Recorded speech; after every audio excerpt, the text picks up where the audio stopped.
All right, and I am live again. This time I'm joined by Pastor Tom and John Steele.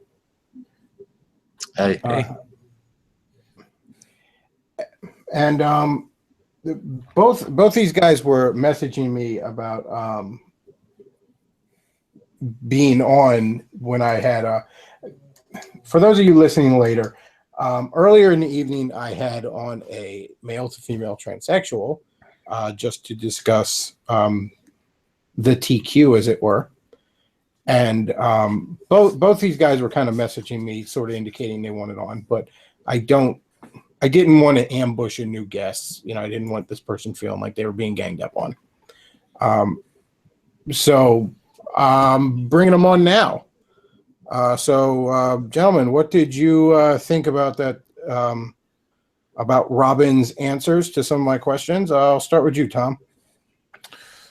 Well, I mean, I think they overlooked a lot of things. I think they broad brushed a lot of things, and specifically I found that the comparison between the transition surgery and the vasectomy, to me, it's kind of like comparing a Coke can to a beer bottle in a lot of ways, as far as much as they have in common, and trying to say that, that somehow makes it okay. And it's basically the same thing, didn't really hold up at all. And again, they really didn't ever, at least as far as I heard, really ever get to the main question that you were asking, which is what's the difference between doing this versus, someone who wants to cut off their arm. Basically, the only thing they could say is, well, it's a handicap, and they would handicap that person, but, it's not going to do that for us, right? And, of course, they kept saying over and over again, well, this impacts us positively. Well, who's determining that? Who determines if it's impacting positively? What's the metric that you're using there? And that wasn't addressed either. John, your thoughts on it? Yes, I think Pastor Tom brought up an important point. What is the difference between this and body dysmorphic disorder, which is that just means those people who think that they don't need their right leg or the left arm or whatever, that it's an illness. And I don't mean that in a harsh way. Now, these people probably have these feelings, these desires that they are of, wrong gender or whatever. But that does not mean the way to treat that is to encourage it. Let's take like people who are schizophrenic, for example. You can look at a brain of certain schizophrenics and they look different but that doesn't mean, but these people are treated. Their brain is actually treated. And also the idea of your guest was kind of separating the mind and the body. They're all intertwined, especially discussing issues of transgenderism, where so much of it is hormonally dependent, where they actually have to take hormones for the rest of their life, actually the opposite of hormone of what they should be producing. So this is a lot more complicated. Unfortunately, neither of us are psychiatrists or neurologists, and neither Pastor Tom nor myself knew that this was going to be Bechtloff's topic tonight. So we are kind of speaking off the cuff. We didn't have time to prepare for this. We just heard this and we had some concerns. Anyway. Mm-hmm. Well, again, I'm not a doctor, so my knowledge on it is going to be limited. I can do some research, but I'm not going to be able to have done. I'm not going to be able to catch up to somebody that's been researching this for probably the lion's share of their life. That's just the reality of it. This is their thing, for better or worse. I'm not going to just stroll in here after doing. I started setting this up. Little over a week ago. I had this idea. Again, because this person I've had very positive interactions with, and there's certainly no bad blood here. But I thought, okay, well, this is somebody that is certainly by transsexual standards, very sane. Seems very reasonable. It'd be interesting to have them on. And, so I did a little research into history of John Money and whatnot. But,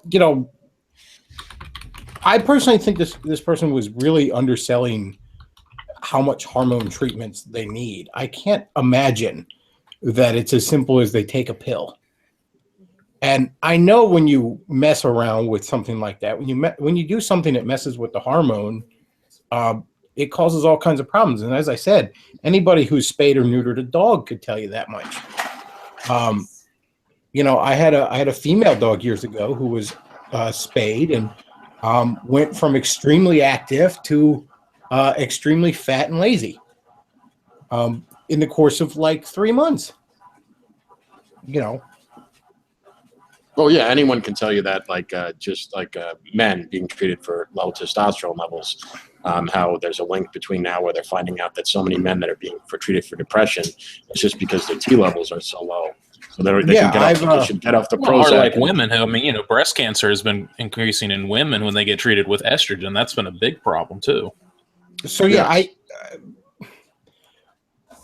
even if you can, and again, I'm somewhat skeptical, but even if you can make a biologically male's body balance these hormones to be more or less identical to a woman's, I can't imagine that maintaining that is as simple as popping a pill in the morning. Well, that's not even my argument. Even if it was simple, my argument is that you're kind of encouraging the disease. Pastor Tom, you like fighting someone back there, or what? Maybe that's my printer. Oh, he's got one of those old dot matrix printers. So it's anyway, what I was going to say is, I remember when I first learned anything about transsexualism from a even mildly scientific point of view was when Bruce Jenner transitioned, or I don't even know if he really other than taking hormones. I think he kept his junk, but I was reading an article that was written about the head of sexual reassignment surgery at Johns Hopkins University, who actually stopped performing these procedures because he believed that they were harmful, despite the people still, saying it feels good, because the suicide rate of people who medically or biologically transitioned increased 600%. Yeah, and I brought up the hospital in question, and this person had said that article, the hospital supposedly had reneged on that, although the doctor had not, and that doesn't surprise me because, as I said, there is a tremendous orthodoxy behind this all. It is costly to question the status, there's no other word for it, the orthodoxy on this. The dogma. To the point where, as I said, even in a nation where the concept of free speech is about as deeply enshrined in culture and law as any other nation on the planet, more so, even in this country, we have laws getting proposed where, we're gonna fine your business if you don't acknowledge that this person identifies as a Bulbasaur. Again, I mean, it's you're never really getting to the point, and this is where I think things sort of started to devolve in the conversation when you sort of ask the question, isn't it better to treat the mind rather, and orient the mind around reality rather than to try to alter reality to orient itself around the mind? And you never really got an answer on that. She would sort of say, well, we treat the body in lots of different ways. And there's a big difference between exercising, which, does in fact treat the mind for depression in particular ways, along with several other treatments, versus trying to, change one's appearance, physical appearance, either on a surgical level or just on a purely cosmetic level in that sense. And to try to make, trick the mind into believing that it's actually, the gender that it wants to be. That would be like, I think, trying to constantly tell everybody, telling a depressed person, you're happy. Don't you see you're happy? And like plastering a Joker smile on them or something. I mean, to me, that's how I sort of see the comparison there. Well, as I said, I'm like, why isn't the appropriate thing to treat the mind to orient with, physical reality? And, Robin was. I would say like, brain rather than mind. But Robin was basically like, well, what is physical reality? I made my physical reality the way I want it. And I mean, at that point, okay, there's no further I can go in the conversation. That is their answer, for better or worse. Which is kind of why after about that, I sort of was like, all right, well, we kind of got to wrap this up. Well, I mean, if someone wants to mutilate their body, I mean, you guys may disagree with me on this, but if someone wants to mutilate their body, whatever, hey, knock yourself out. But don't try to impose that on me that's normal. I'm going to Well, think that's just as whacked out as people who I have mean, we body live in a dysmorphia free disorder. country, so there's obviously a difference between whether you have a right to do something or whether that thing is right. You know, Correct. I mean, Yeah. you can go ahead and tattoo, Hail Satan, I love Pa's loads on your forehead, and you have every legal right to do that, but it's probably not going to go over well in the next job interview. Nor do I think that you have a right to force doctors to perform that if they don't feel Yeah, comfortable nor doing that. nor if the tattoo artist is like, I'm a little uncomfortable with this, I don't think you have a right to force him to do it. But if he's taking the money and you want to do it, you have a legal right to do it. But having a right to do something and that thing being right to do is two different questions. Yes. I just wanted to make that clear that I wasn't like. Yes, I'm not. Yeah, I'm not proposing that cops kick anyone's door in and forcibly reassign them to their biological sex. The discussion here is what is the right thing to do here. And I think we are in alignment in our views that us three, that the proper thing should be to treat this as a mental illness, for lack of a better word. I mean, when you say illness, that makes it sound like I'm trying to stigmatize them. I just don't know a better word. Maybe you guys have a better word for it, and treat it that way rather than, as Pastor Tom was saying, kind of encouraging the delusion. Well, yeah, see, because that's the thing with me. Look, if we lived in a world where there was, for whatever reason, the technological ability to actually change someone's sex, it might be a different question then.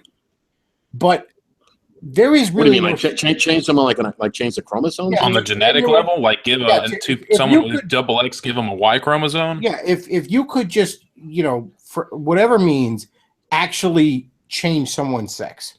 If we just as a species had that ability, or if we could just have some crazy Star Trek technology that could do that, that might be a different question. But the problem is, we're not really, in my mind, I don't think we're aligning your body to your mind's gender.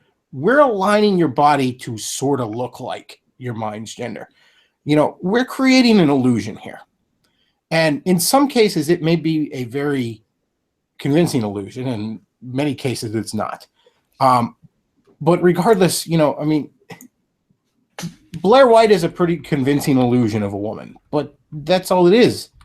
The magician didn't really saw somebody in half. This is a carefully constructed illusion. So I just, when the options are, let's try and get the brain in line with physical reality, or let's make physical reality kind of look like what the brain thinks, that doesn't really seem like much of a choice to me.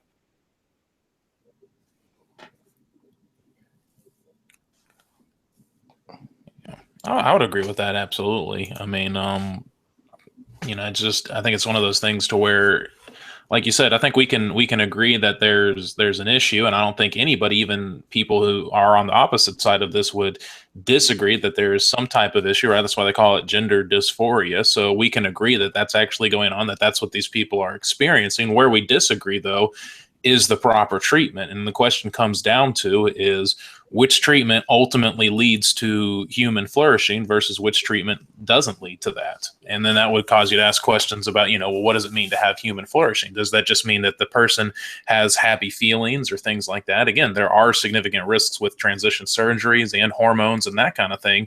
That can cause a lot of issues. And so would seeking an alternative form of treatment be better? But the thing that I get a lot of the times is, even when you suggest that, though, rather than, someone just exploring that, you're labeled a transphobe, you're labeled a hater, a bigot, all of these kind of things, just for saying, look, I agree that there's an issue. I agree with, that even if all of these things, you have a biological issue, but I disagree with the treatment, what to do about this. But just because you have that disagreement there, again, this conversation shut down, labeled a bigot. Yeah, and that is where Bechtloff used the phrase the orthodoxy or the narrative. I believe that's true, that it just even discussing this in any way, not fully embracing these people, actually changing their, surgically altering their body to resemble something that it's biologically not, that's supposed to something that we're just supposed to accept as a good thing or the best alternative. I just don't see that. I don't understand why other options are not being explored or embraced as healthy.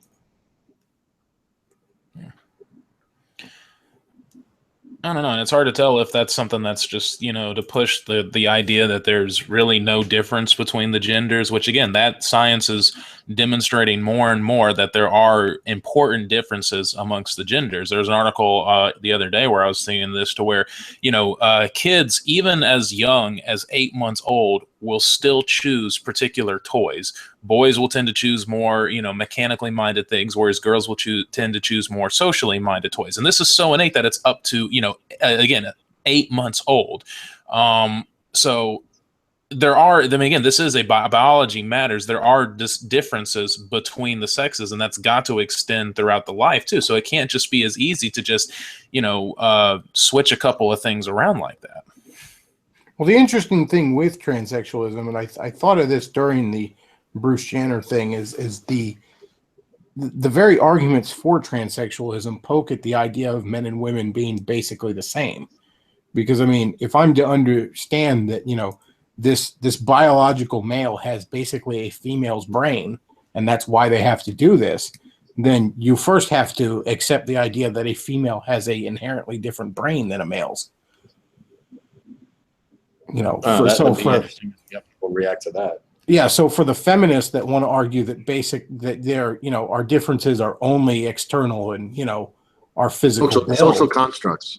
Yeah, and all the other all the more mental aspects of being a man or a woman are just social constructs.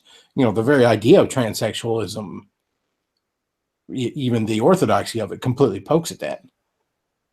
Yeah, and I mean, I think that demonstrates sort of the inconsistencies in both the worldviews that are necessary for both feminism and a transsexual worldview. They both have their inconsistencies. Well, that's the thing. For the different heads of the Hydra will often snip at each other. Well, yeah, well, I mean, that's like, you've got a lot of feminists who are saying, if gender becomes more fluid, then really feminism loses its entire purpose because, what do you really define as feminine at this point, right? I mean, if you can have men who can give birth, or you can have women who can impregnate in the sense, like a man does, then really what does it mean to be a woman at that point? You lose all sense of identity. It's kind of like the same thing that, if you push multiculturalism to its logical conclusion, eventually you don't end up with any diversity because you can't have diversity if everyone's just one big blob. Well, some would argue that's their ultimate goal. People more conspiracy minded. The idea, what you were raising about feminism, though, this making it irrelevant. There is a new type of feminism called, I don't know how new it is. I think it's called intersectional feminism. Is that right, Bechtloff? Yeah, that's the more the more virulent form currently. That is the trendy kind of it's not really feminism though. It's just really full on cultural Marxism. It's just like SJWism on steroids, and it just puts every type of oppression on there. I mean, one of the problems I have with this normalization of transsexualism is I hate to use that slippery slope argument all the time, but I mean, look at like the Sean King thing, like born in the wrong skin color, and I mean, where do you draw the line? If I don't think it's a slippery slope if you can't provide a logical distinction. Like that's what you're getting at. But that's my point is what is this logical distinction? And like the idea of logic doesn't seem to be an argument. I mean, well, again, and not to put words in this person's mouth, but they kept saying, well, you can look on an MRI and see that a transsexual's brain is different than a normal person of that biological sex. But I mean, again, that's true for any number of mental disorders. I mean, the people with the people that think their arm is a foreign part of their body, I'm sure that, I mean, that's primarily a neurological disease. I'm sure you can detect that in a nervous system, at least. Well, also a PET scan is a snapshot. It's not. It changes. Like you could look at PET scans of people um, for example, I'll reveal something very personal about myself. I have a condition that's genetic and genetically predisposed for it, where a large part of my life I used to get severe panic attacks. Now you could look at someone when they're experiencing a panic attack in their brain. It looks very different than my brain when it's not having a panic attack. Okay, that doesn't mean that having a panic attack is a natural state. You know what I mean? So that's kind of BS.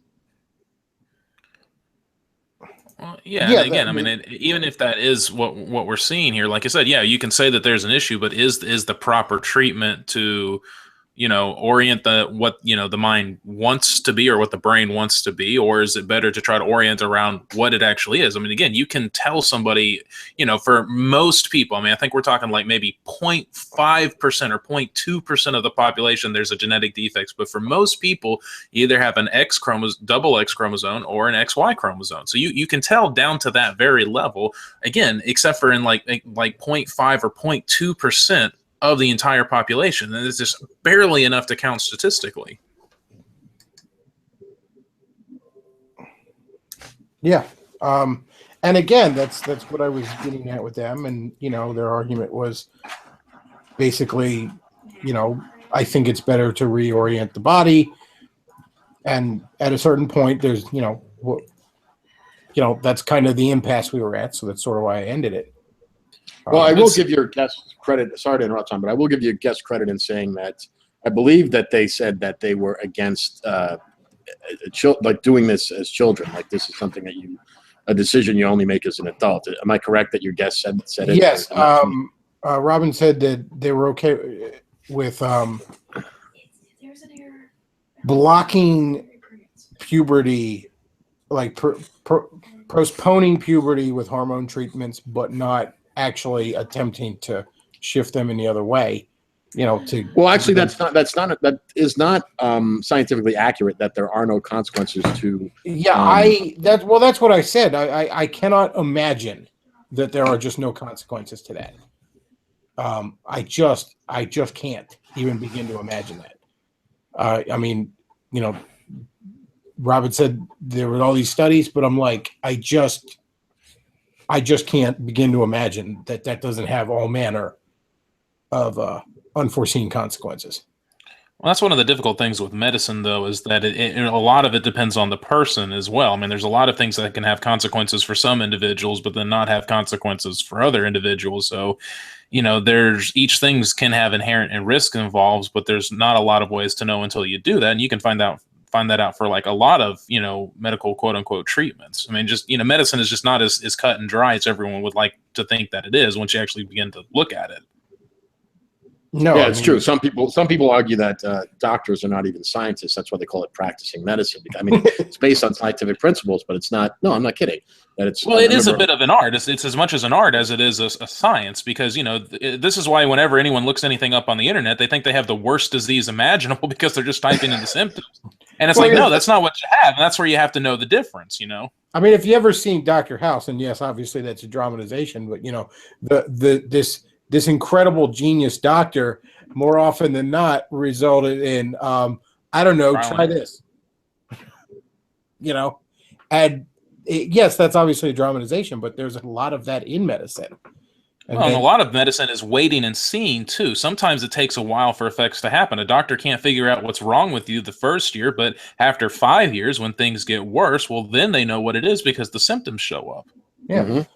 And then, and again, you talk about everybody being different. I remember seeing a medical show where this person ran a higher body temperature than normal. The vast majority of human beings run at 98.6, and this person was at like 98.9, was just their natural resting body temperature. And, constantly had to explain that to new doctors and bring out his medical records to show that this person isn't running a slight fever. So, again, there's always flukes. So, there is an art to medicine as well as a science. Yeah, there's outliers. And then when you're testing this on a small portion of the population, that makes the problem even more complex. Not to mention if there's other psychiatric and physical issues that are going on within transgender people as well. Those are other variables that have to be taken into account. Yeah. And I guess what I want to people well, I shouldn't say what I want for other people, but for myself is I'm just worried that society is being forced to accept this as normal. Now, like I said earlier on, if people want to do this to themselves, look, hey, knock yourselves out, I guess, but don't tell me that I have to accept that, or I'm still going to view that as a mental illness. Now, if you disagree, that's fine. I'm not trying to impose my will on you. Just don't try to impose your will on me. Well, I think a perfect example of and again, not to pick on this particular person because they seem very reasonable, but a perfect example of trying to impose the will on everything is even the talk of pronouns and don't misgender me and all that. For one thing, if I'm speaking to you, I'm not saying he or she. I'm saying your name or you. The pronoun talk is basically, I want to control how you talk about me when I'm not around. I mean, because 90% of the time, if you're using a pronoun, you're speaking of that person, not to them. So it's to even be arguing about you have to use my pronouns is an insane amount of thought policing. You will speak of me the way I wish.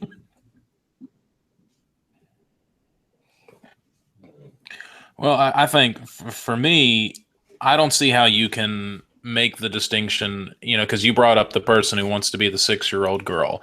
I don't see how, if that makes him feel special to think that he's a 6-year-old girl and that's what makes him happy, whereas before he was very depressed. From there, she said, well, that's just, I can't remember her exact words, but I think she said something along the lines of, that's just a freak, right?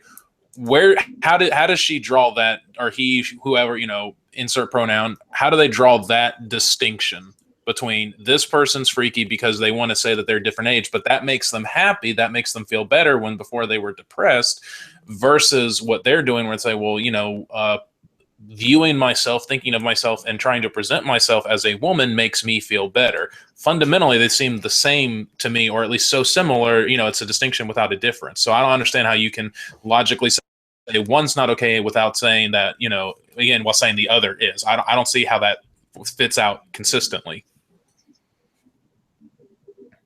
I agree. I can't. Yeah, I really, again, I think the perfect analogy is I really don't see, the difference between, wanting to cut off your hand or wanting to cut off your dick.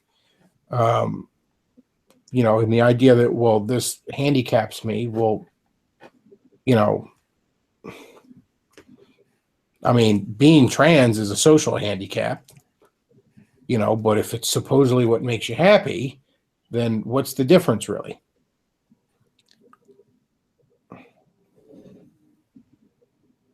Well, of course, again, how many people want to talk about, circumcision and they call that genital mutilation, right? But then how much of a handicap is it really? Not that I'm for it or against it. I'm just saying, I mean, if anything's not, there's something going on down there that really wouldn't be as much of a handicap, that would be it. And yet people still consider that genital mutilation. So where's the distinction with that? Well, we're kind of veering off it a little bit, but my whole premise is this: look, if this person, Robin is the name of you guys said. Mm-hmm. Look, if Robin is happy for this, that she is transitioned and wants to live her life that way, I don't want to go as far as I have no problem with it, but I mean, look, it's fine, no live your skin life. off your back, I guess. Yeah.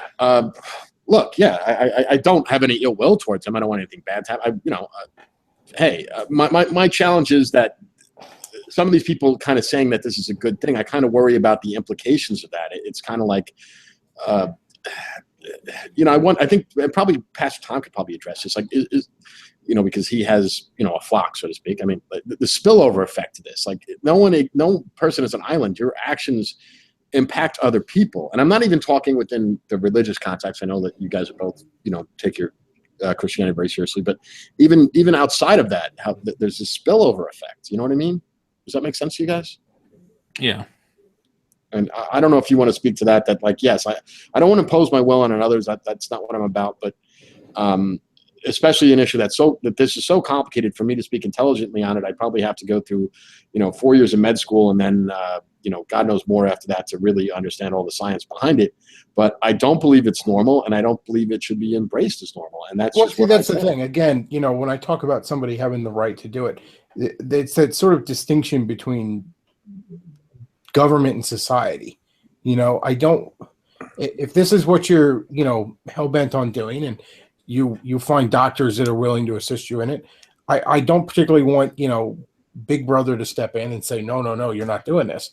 But there's a difference between you being allowed to do something and that thing being accepted or encouraged or celebrated. Well, yeah, I think there's a difference between tolerance versus accepted. Things can be tolerated, but yet they don't necessarily need to be acceptable. Like, again, I think it's, as kind of a, non-volatile example, I think it's, legally okay for an individual to sleep with a lot of different people, but I don't think that's good. And I don't think society should necessarily encourage that, for obvious reasons, fatherless pregnancies, STDs, all that kind of stuff. So that's something that, someone shouldn't be arrested because they're going around and doing that. However, that's not something that society should necessarily encourage either. And I think there's situations that are like that, it can be tolerated, but not endorsed. Mm-hmm. And again, like drinking, like getting drunk or smoking cigarettes, like they're tolerated, but they're not, encouraged or endorsed. Like, if you're a drunk, that's a bad thing. And if you like to have a glass of wine with dinner, successful, which I don't believe most of them are, but if they're so successful, the acceptance thing shouldn't even be an issue, because as far as most people would know, you were just the sex you're presenting as. If these transitions are so successful. That's where you got. I thought you got caught up in that though, like by defining success. Like they're defining success, how they feel. That's how they're defining success. That they feel better now that they've done it. That's how. When you say success, like what does that mean? They're defining it as I feel better now that I've done this. I should say, if it's passable, I guess is the term they would use. If you have. As I said, most of them don't really look like the sex they're presenting as. Caitlyn Jenner does not look like a woman. Brianna Wu does not look like a woman.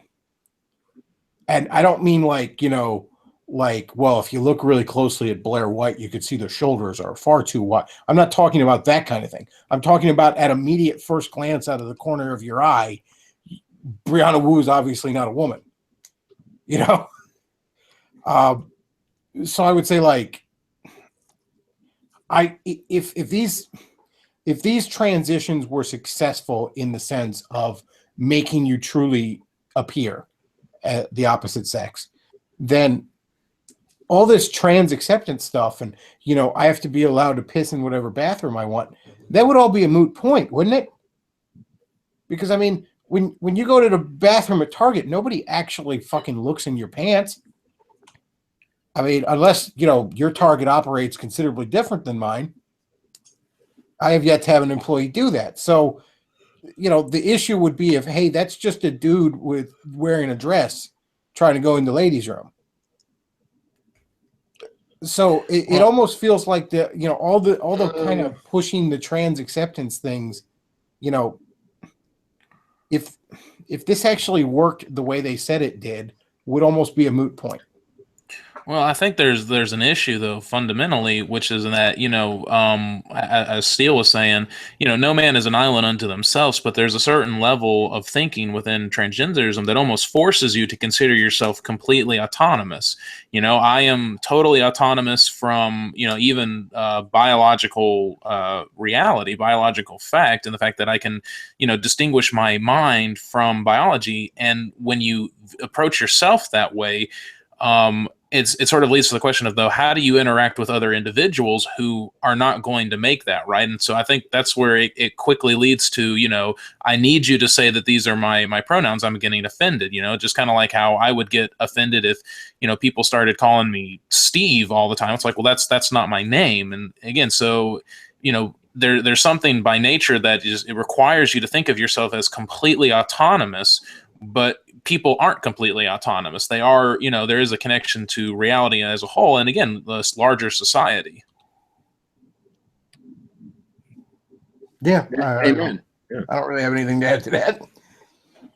No, but I think it's important that Tom said that, because your idea of just because we don't notice a difference when they're in the same fucking bathroom. Sorry, I don't, didn't mean to be rude, but I think it's way more important that I even if they were quote unquote, as you use the phrase, passable, I think it goes way beyond that that's my opinion, right? But maybe I'm wrong. The reason I bring up the passable thing is, see, this is another reason. Like, who gives a fuck if it's passable? They're not. Well, no, this is another reason why I think that treating the body rather than the mind is obviously a mistake, because on merely a pragmatic level, it just doesn't work. It's not. You're very on almost all these cases, you're very clearly not the thing you're presenting as. It's not even like I got to dig deep and run a blood test to find out. It's just obvious in many of these cases, So, I mean, I just think that's a good example of why this is obviously not the way to go, because it produces results that are just kind of ridiculous on face value. Like literally ridiculous at a glance. I mean, for me, I honestly believe that it is always best to be doing something that is in alignment with truth. And so, it comes down to the question of, is it true that this individual really is the opposite sex? And I don't think that that's the case. And so basically what you have to do, the treatment, is to seek after a lie, which I don't think ultimately is beneficial in the long run, both for the individual and for society at large. I think for both individuals and society, it's always best to be trying to seek after truth rather than trying to openly endorse a lie. Yeah, I don't think I could have said it any better than that, Tom. Thank you.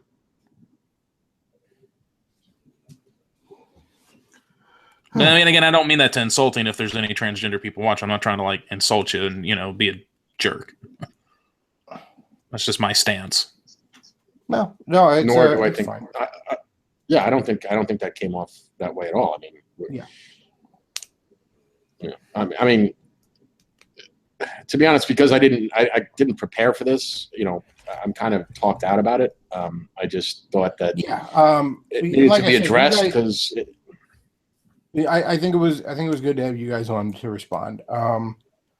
Again, there was only so much I could do having this conversation, because, no matter how long I research the topic, I'm not likely to catch up to the amount of time they have, for obvious reasons. But more than that, it was a guest on my show, and I wanted to give them most of their say. I'm on this channel all the time giving my opinion, so it's interesting to have a different point of view, and I respect the hell out of this person for coming on, because not a lot of people are willing to do that anymore. Actually, I will give Robin was their name. I give them credit for, as you phrased it, stepping into Lion's Den. Yeah, sure. Yeah, I think that's great. I think, being able to discuss these things in a civil manner is the only way that we can really, go forward. When we're yelling at each other, talking past each other, or just, trolling or insulting each other, nothing eventually, it's a lot of fun, but nothing gets done. It is a lot of fun. What they did with the PP gate. But yeah, look, as I said, my point there was, I think the body or the mind should be in line with the body, and that's just where there was an impasse. So after a while, what else can I say? But you guys wanted to give a follow-up response, so I thought it was good to have you on. I certainly appreciate you guys being on anytime. No, thanks for having me. Yeah, thanks for having me on too. Hey, is it all right if I give a plug for tomorrow? Oh, by all means. All right, so tomorrow on my channel, Reformed Thomas, the Bechtloff, Undertow, and Artistic Layman, we're going to be doing the live stream for the Nintendo Switch reveal. It's ultra nerdy and whatever, degenerate and that kind of stuff, but hey, I like it. But if you want to watch that, tune in. It's going to be at 10:30 p.m. Eastern Standard Time. And again, we'll be watching the Nintendo reveal live and kind of talking about it. But it starts at 10:30 p.m. Eastern Standard Time on my channel, Reformed Thomas. And yeah, programming note, I will obviously be doing the regular show, and there is going to be a lot to talk about this week. What with the real quick, did you guys see the press conference today Trump had? That was awesome. I Don't be rude. Don't be rude. I just saw the clip. I didn't see the whole conference. Well, I was actually there's a Subway right by my work, and they're usually playing CNN, and I was actually watching it live on my lunch break, and I watched him just like, no, you're fake news. Sit down, shut up. I'm just sitting there like, I'm just so happy. It's everything he's not even president yet. It's everything I dreamed it would be. This will be discussed in depth on Bechtloff Saturday. Yeah, it's a little preview of Saturday's show, but wow, yeah. You didn't cry again, did you? Like when he said that he was going to lock her up? Because you were so happy? Oh, I'm just so happy. Yeah, this Subway employee was like, sir, are you crying? I'm like, it's just so beautiful. When life becomes art. All right. Well, thanks guys for being on. And once again, respect to the guest that came on here. Not a lot of people willing to do that. So that's all I got for tonight, folks. Bechtloff out.